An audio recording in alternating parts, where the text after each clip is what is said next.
Hello, and welcome to another episode of Therapy. Today, you can see from our cover shot a T10 Twinings Earl Grey of London. So, our topic is London. London. London. London. London? Yes, London. You know, fish, chips, cup of tea, bad food, worse weather, Merry fucking Poppins, London. And this tea is a favorite of mine. It is a fragrant blend, exquisitely scented with traditional bergamot. So this is not just any average tea. This is the most amazing tea of London. And there's so many amazing things about London. So when you think of London, what do you think of? I think of somehow the black cabs. For right now, I'm thinking of black cabs. Black cabs is a taxi. It looks like an old car, but they're all new, and it's kind of expensive. But if you're in London, it's like yellow cab in New York, but in London it's black. Yes. So you jump into a cab. I don't know and have why. The black tea, black cabs. Don't you think it's Yeah, coincidental. Well, also when I think of London, I think of a poem by William Blake called London, and he kind of chastises marriage and conventionality, saying that it like robs the spirit. And there's an image of a hearse in the poem London by William Blake. So we've got tea, we have cabs, and we have a hearse. So let me read the poem London by William Blake. It's 10, 12 lines long, and it was published in 1794, and it comes from a collection called The Songs of Experience. I wander through each chartered street near where the chartered Thames does flow, and mark in every face I meet marks of weakness, marks of woe. In every cry of every man, in every infant's cry of fear, in every voice, in every band, the mind-forged manacles I hear. How the chimney sweepers cry, every blackening church appalls, and the hapless soldier's sigh runs in blood down palace walls. But most through midnight streets I hear how the youthful harlot's curse blasts the newborn infant's tear and blights with plagues the marriage hearse. Boom. I'd like to read a few lines too, not from William Blake though, if that's okay. Sure. John Clare. The poem called I Am. It's quite short, but yeah, 11 Let's lines. hear it. 11, 15 lines, not more. I am, yet what I am none cares or knows. My friends forsake me like a memory lost. I am the self-consumer of my woes. They rise and vanish in oblivious host, like shades in love and death oblivion lost. And yet I am, and live with shadows tossed. I long for scenes where man has never trod, place where woman never smiled or wept, there to abide with my Creator God, and sleep as I in childhood sweetly slept, untroubling and untroubled where I lie, the grass below, above the vaulted sky. Do you like it? Wow. Yeah, I love it. I think it was part of the TV series or the mini series Penny Dreadful. I think wasn't he a character in it? It was one of my favorites a few years ago. Yeah. Well, what I liked about what you just read, I Am, just the title of it is so bold. It's also kind of slightly desperate. It captures, the essence of loneliness in a single sentence. Well, also he talks about how, he would love to be at a place where man has never trod all over it and woman has never cried or wept, like some idyllic place. And in this idyllic place, he would like to be with his creator, God, kind of maybe in a paradise, because in this paradise, he said, I would sleep as I in childhood slept, untroubled and untroubling. I skipped the paragraph in the middle, actually. I just read the first and the last, and there was another one in between, but I thought, maybe I leave it for later. I think you did a good job. The first one is good, and then the last one is like the wrap up. Yeah, it's very powerful. Very British. Very British. So we started to discuss the poetry. Well, London is also full of architecture, and it's also full of tea and cobblestones and towers. And, we're on the weekend of the 4th of July here in 2020. It's the 4th of July weekend. And, of course, people who study about the American Revolution against the British Crown, located in London, always remember the Boston Tea Party, where, America, it was not yet America, it was just the colonies, decided there will be no taxation without representation. And they led a protest movement and dumped the tea overboard and said, phooey on you, if you want to keep us as a colony, come and get it. So the Americans put up a fight against the British, and now I am living in Dallas today. I somehow love this idea of taxation without representation being bad, and the crown needs taxes to run the empire, and then when the the soldiers were sent to kind of keep the colonists in line. I think there was another television series. What was it called? Washington Spies? The book originally was called Washington Spies, but the TV series, I don't remember. It was different. Not the Washington Spies. I don't remember. I have to check on it. Well, the thing is that the British sent soldiers to be housed with the Americans, and finally the Americans said, y'all go back to Britain, we're going to be our own country. So it's interesting how London is associated with so much history. Certainly the Tower of London is important. So have you been through London? You said you saw some cabs or something? Speaking of Tower of London, I guess that's where I rediscovered my, interest to history. Historically, it was the most important building in England, and like a stronghold and prison, and I guess treasure vault too. And I remember that story about two young princes, Edward and Richard, boys actually, who was imprisoned under the care of King Richard, I guess. And what happened to them remains a mystery. They just disappeared. Obviously was killed, but again, the two sons of Edward the Fourth, if I'm not mistaken. Well, I know there's a painting. It's called The Two Princes, Edward and Richard in the Tower. Exactly. I remember that painting. I loved it very much. It's kind of black, and that right, and two blonde boys. Yeah, and they have their hair a little bit long, and they look like they're kind of staying near each other. It's a beautiful painting, and it's painted by this fellow named Sir John Everett Melius in 1878. But it's also part of a royal collection that is, housed somewhere. But I mean, I was just looking at something about the list of the prisoners of the Tower of London. It's like it's an amazing cast of characters.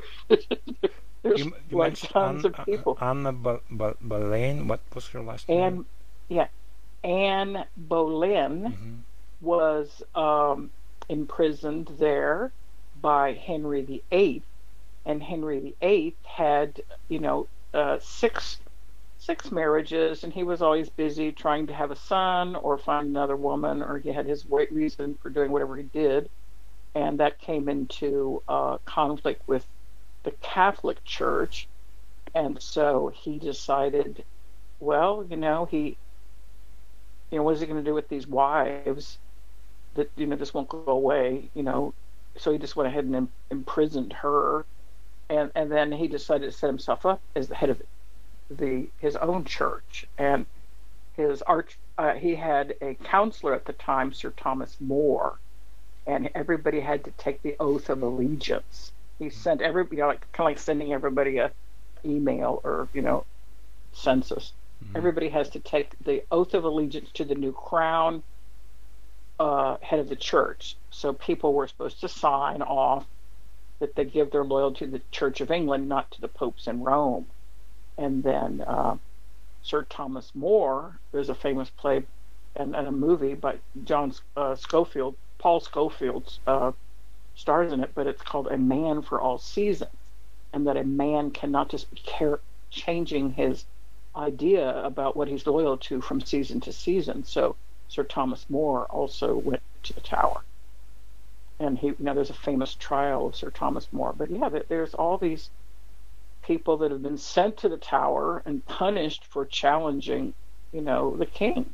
Yeah, but initially, before Anglo-Saxons, London, the Romans occupied Britain for a few hundred years, and London is actually a Roman settlement. When I've been there, I remember that part of its Roman wall still standing beside the Museum of London, just in the city of London. And up north, they have the Hadrians Wall. The remains of course, Hadrians Wall, which they, tried to separate Britain from Scotland, or I don't remember already, but from barbarians up north. Well, if you think about empire, the Roman Empire had its headquarters in Rome, and it kept acquiring land,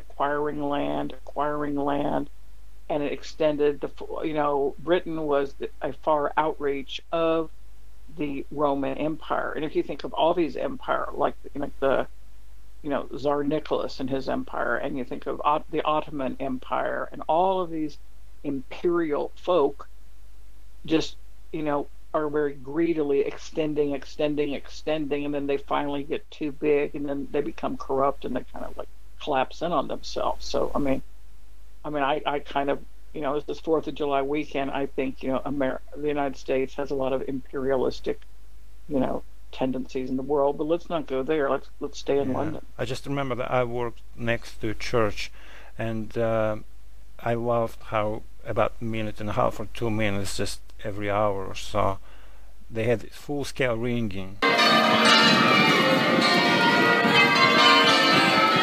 Bell tower, where people are pulling the bells with ropes, because I think when we think of modern bell towers, a lot of it's done electronically, but this is back in the time of men or boys would crawl up there and pull the ropes, and you would hear the bells ring. Is that what you mean? Yeah, but I liked it a lot. Hey, do you know what Magna Carta is? Yes. It's stored. Yeah, it has original copy of the Magna Carta is inside the Guildhall Museum. It is small area. Really? Yeah, it's small area in the city of London. I worked 5 minutes walk from there, and I loved just walking around there on the weekends, especially because it was completely empty. All these tourists they're unaware that there is such a place in the city, and I loved walking around the city on weekends. Well, I think exploring a city when you have some leisure time is very nice. Like, I've been to Paris several times, very leisurely exploring it. I've been to Istanbul, leisurely exploring it, Manhattan, Portland. I've been to a lot of places where I could comfortably go around and explore and go to bookstores and have a drink, or go buy a piece of jewelry or a rug or some perfume or cologne. I mean, when I went to Paris the first time, I got a little bottle of Chanel No. 5, because that was the classic, most famous perfume.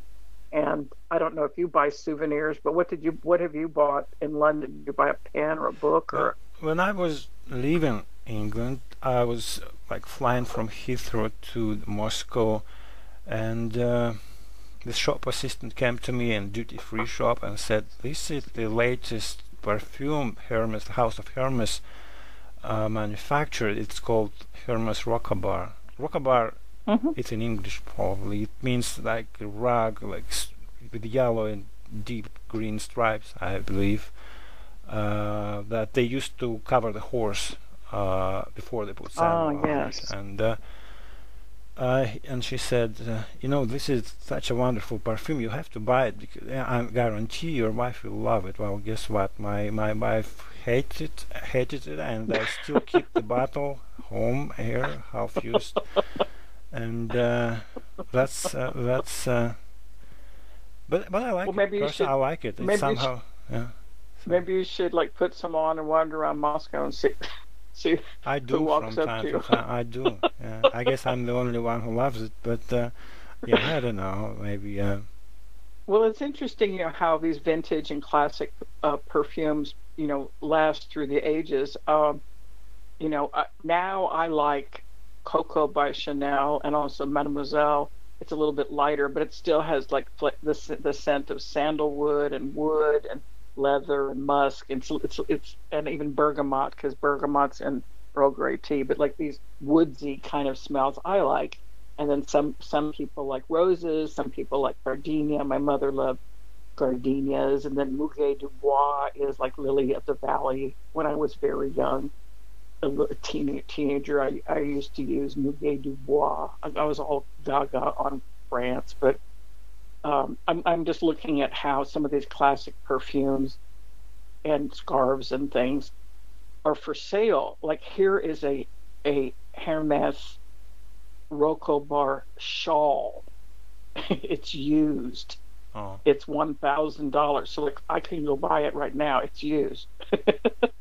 Yeah. And these, it's crazy. Yeah. I also love. Well, Sorry. Go ahead. Go ahead. No, you go ahead. I was going to say, I think that Rockabar cologne came out, in 1998 I don't know. She said 2000. She said it's a new perfume, new scent. It was 2001 or I don't know, pre 9/11, I guess, or maybe just after. I don't remember exactly. But what I also loved in London was the bookstores. There are a few, but I remember only one, the Waterstones, like a chain of bookstores, and I enjoyed this more than I thought I would. It can be therapeutic, if you are happy to just browse, you just go in and you can spend the whole day in there. Yes. Well, I know that one of the things when I went to, I didn't get to do much browsing in London because I was on a short stop there on the way to Stockholm. But when I was in Paris, there are famous bookstores. Then there's also these booksellers along the Seine. They've been there for years. Like they're in these little carts that they open up, and you can see all these books. And in New York, there's bookstores, and in Portland, Oregon, there's Powell's bookstore. Powell's covers a whole city block. You can go in and just get lost. You go sit in a little armchair. You can read history books. There's a section that has maps. You can look at, history of teapots. It's a whole world. Yeah. What kind of stuff were you looking at when you wandered into the bookstore? Self-help books mostly. I'm kidding, of course, but you get the idea. Listen, when you were in England, you have this Texas accent probably, and they speak funny down there in British, and actually I liked it a lot because you can distinguish between the accents, like if someone comes from the north or south, east or west. Yeah, it's regional accents. Yeah, regional accents. Exactly, yeah. Dialects. Have you paid any attention to this? Were you interested in things like that? Well, I'm interested in language and how language is used and how, some people call the same object different things, like a chest that has drawers in it that you put your clothes in. If you lived in the South, you would call it a chest of drawers. And if you lived in the North, in the United States, you'd call it a dresser. Mm. Or like if, I'm saying that words are pronounced differently, like Boston has a Boston accent. New York has a New York accent. Texas has a Southern drawl. Different parts of the United States have different accents and different words that they call, like we would call things usually an apartment, but in London and in Germany and whatnot, they would call it a flat, or like we call it tea, but in Turkey they call it chai. And I think once you told me that even in Moscow people use the word chai. Chai, we call it chai too.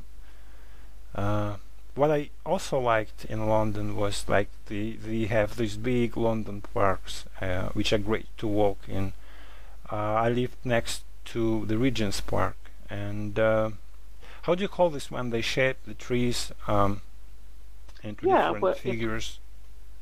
It's called topiary, Topiary. Topiary. I loved it a lot, and they don't lock the park at night, or maybe they did. I remember I went in I used to walk a lot, and I like real late. I was trying to go through, and the police officer told me that park is now closed. The woman actually, she was locking the doors, and I thought if I had just somehow came in 5 minutes earlier and they locked me in, what would I do for the night? Because there is a fence, and but they probably don't lock the parks at night to keep the people out, right? They lock it to keep, or I don't know, to keep the people in. They lock the park to keep people out, but if I'm already in, well, what I think is, they don't want women crossing the park and be raped. Women to be like that happens a lot in Dallas. Like I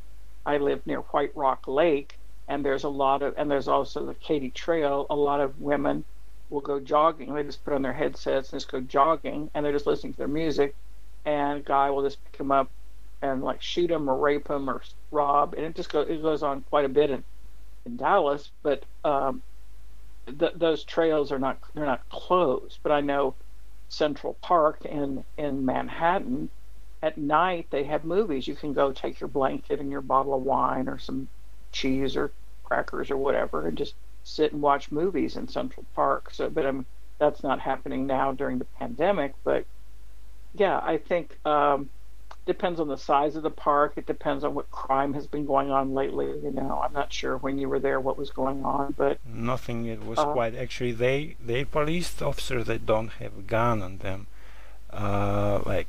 I don't know, maybe things changed since then, but 20 years ago they didn't have a gun. They just...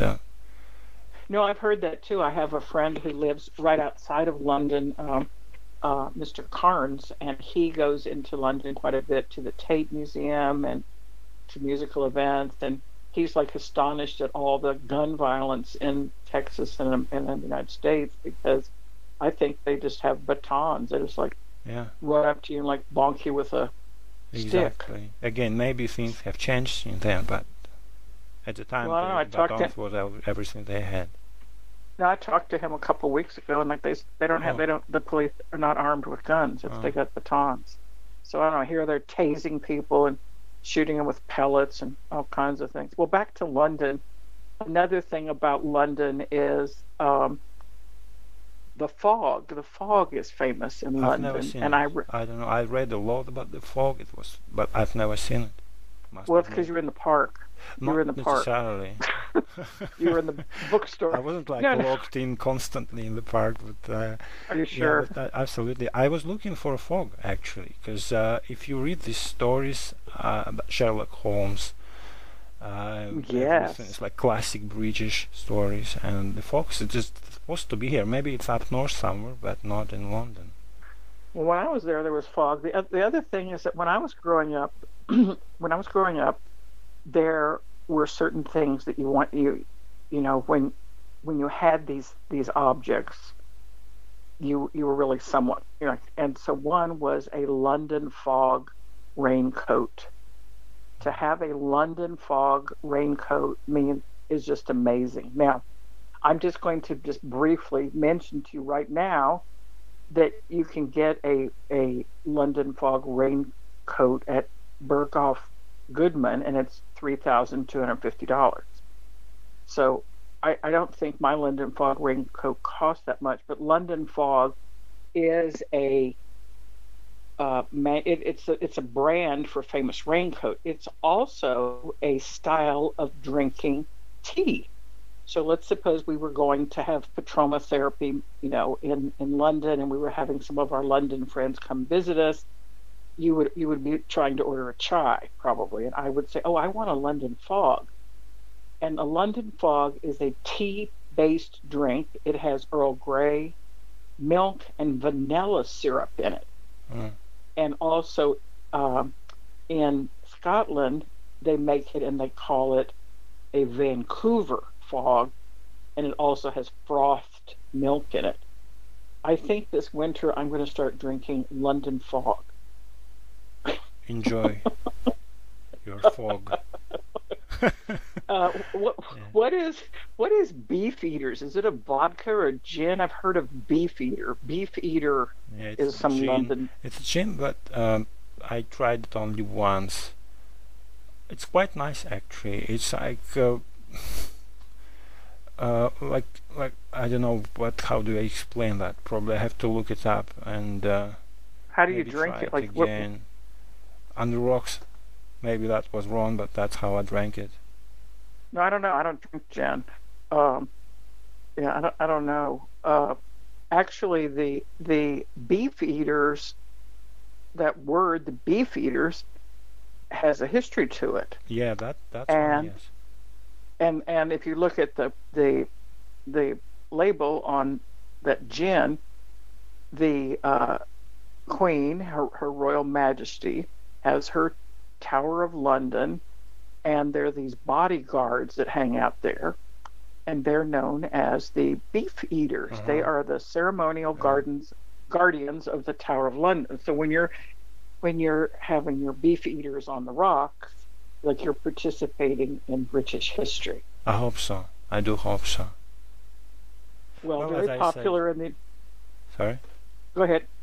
Very popular in the United States right now. In the past 6 months, has been this Netflix series called The Crown, and it has been very popular. A lot of people have enjoyed that, and then before that, everyone was watching Downton Abbey.